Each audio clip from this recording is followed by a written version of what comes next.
जवानों से एक अहद ले लूं, कम से कम इतना अहद तो मेरा लेने के हक है ना कि जितना मैंने अपने अंदर ये चीज अपनाई है। हमारे साथ क्या कुछ नहीं होता है इस पाकिस्तान के अंदर, और हम तो एक ही जुमला कहते हैं, ये इस काबिल ही नहीं है क्या मेरा जवाब दें। कम से कम जवान, आज का जवान, आज की मजलिस में बैठा जवान मुझसे एक अहद कर लेना कि हर छोटी छोटी बात के ऊपर, ये कोई बात है।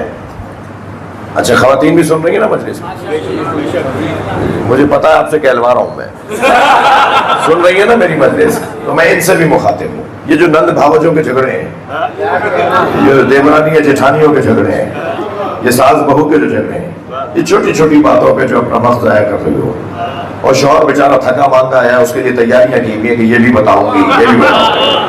जो बताओगी वो है क्या, वो कौन सी कयामत की बात है? उसे तुमने उसके आने से पहले दफना क्यों नहीं दिया? तो पहले ही बेचारा मजदूरी करके, मेहनत करके, सारा दिन का थका मांदा घर में आया, इन्होंने एक पुलंदा तैयार किया हुआ है अपनी सास की बुराइयां करने की, और सास अम्मा भी रजी अल्लाह ताला अन्हा नहीं है।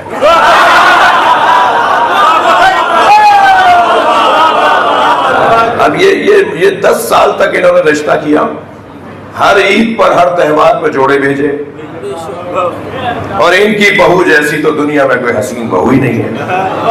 और शादी के एक हफ्ते बाद कहने लगी तुम्हारे दांत बड़े, टेढ़ी टेढ़ी चलती हो, तुमने 2 कप तोड़ दिए अब तक, तुमने मिर्चें ज्यादा कर दी, तुम नमक कम डालती हो। इतने लंबी लिस्ट है बहुत बुराइयों की। भैया आप तो 10 साल तक आपने ये रिश्ता रखा, अपने बच्चे के लिए चांद सी दुल्हन लेकर आई, ये एक हफ्ते में ही सारी बुराइयां क्यों शुरू हो गई? कितनी छोटी बातें, ये मैंने सिर्फ दोहराया है आपके सामने। छोटी छोटी बातें, अपना भी खून जला रहे हैं, ब्लड प्रेशर की मरीज हो रही हैं, दवाइयां खा रही हैं, नींद नहीं आ रही।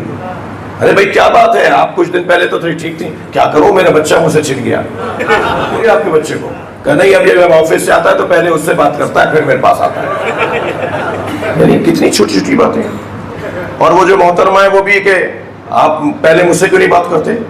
भाई वो माँ है, उसके पैरों के नीचे जन्नत है। तुम्हारी भी तो कोई माँ है जिससे तुम 10 दफा बात करती हो दिन में। हाँ, अजीब बात नहीं है ये शौहर के घर आने के बाद रोजाना 10 दफा अम्मा को फोन करती हैं। जब देखो अम्मा से कि क्या डालूं, कितना डालूं, मिकदार कितनी करूं, हत्ता हंडिया भी उनसे बार बार बहाने तलाश करती हैं बात करने। और उन्हें भी चाहिए, मैं वल्लाह में कोई तफरीही बातें नहीं कर रहा, उन्हें भी चाहिए कि अपनी बच्ची को, हमारी पुरानी जबान में उर्दू में कहते थे, गाड़े अपनी बच्ची को, डांटे अपनी बच्ची को। ये बताइए क्या बात है, तुम हर छोटी छोटी बात मुझसे पूछती हो, क्यों बताती हो अपने शौहर की बातें मुझे, क्यों बताती हो अपनी सास की बातें मुझे? उन्हें भी चाहिए कि वो अपनी बच्ची की तरबियत करें, ना ये कि हौसला दें, थपकी दें। आज तुमने कुछ नहीं बताया, तुम मजे ले रही हो, तुम तफरीह ले रही हो, अपनी बच्ची का घर बर्बाद कर रही हो। छोटी छोटी चीजों में उलझ के रहने वाला अली वाला नहीं होता।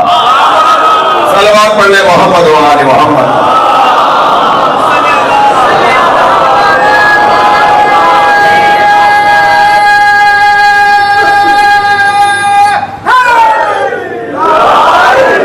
भाई ऐसे ही आज मजलिस पढ़ूंगा आराम से, नाराज तो नहीं है ना? तो पहली नसीहत तो मैंने कर दी कि अपने हौसले को बढ़ाएं, अपने सब्र को बढ़ाएं, छोटी छोटी बातों में अपना वक्त ज़ाया नहीं करें। दूसरी नसीहत मैं ये करूँगा कि अपने अंदर से एक बुराई, बीमारी अव्वल तो आने नहीं दें, खुदा न खास्ता आ गई हो तो उसे निकालें, और वह तकब्बुर, गुरूर, तकब्बुर, मैं, अना, खुद पसंदी। कोई टोक के तो दिखाए, इन्हें चेहरे का रंग बदलना शुरू हो जाता है। शुक्रिया अदा करना चाहिए ना, कोई टोक रहा है, बुरा लगे कोई अगर समझाए, वो उससे दुश्मनी शुरू हो जाती है जो कि समझा रहा होता है। तो मुझे नहीं जानते मैं कौन।